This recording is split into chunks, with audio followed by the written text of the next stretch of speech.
Il y a quelque chose qui me dérange dans les déclarations de Nicolas Kazadi. L'ancien ministre des Finances affirme que toutes les entreprises de l'État sont déficitaires. Pourtant, des gens continuent à se partager des gros salaires là-bas. Des gens continuent, il y a des gens qui ont de 50 000 dollars de salaire par mois alors que l'entreprise est déficitaire. Des gens en arrivant continuent à à grossir l'entreprise en embauchant leurs amis, augmenter les effectifs alors que l'entreprise n'est pas productive.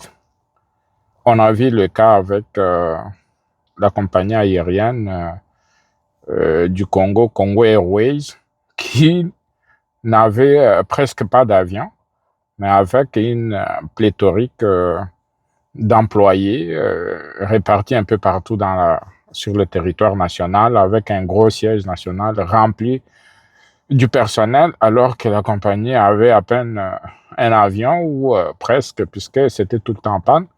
Mais on se demande pourquoi on continue à faire ce genre de clientélisme. Je pense tout, tout part de la façon dont on gère au niveau le plus haut possible.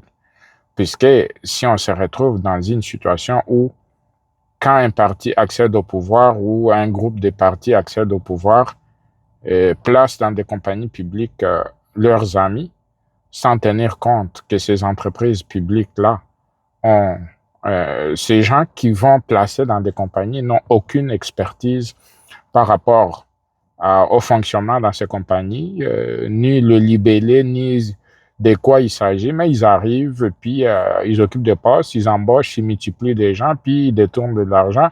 Puis après, la compagnie, quand le pouvoir change, un autre groupe arrive, fait la même chose. Où allons-nous au lieu d'embaucher des gens par concours selon leurs compétences? C'est rendu qu'on fait des nominations partisanes et ces gens nommés, qu'est-ce qu'ils viennent faire? Ils viennent juste tous pour détourner de l'argent. On a vu dernièrement un,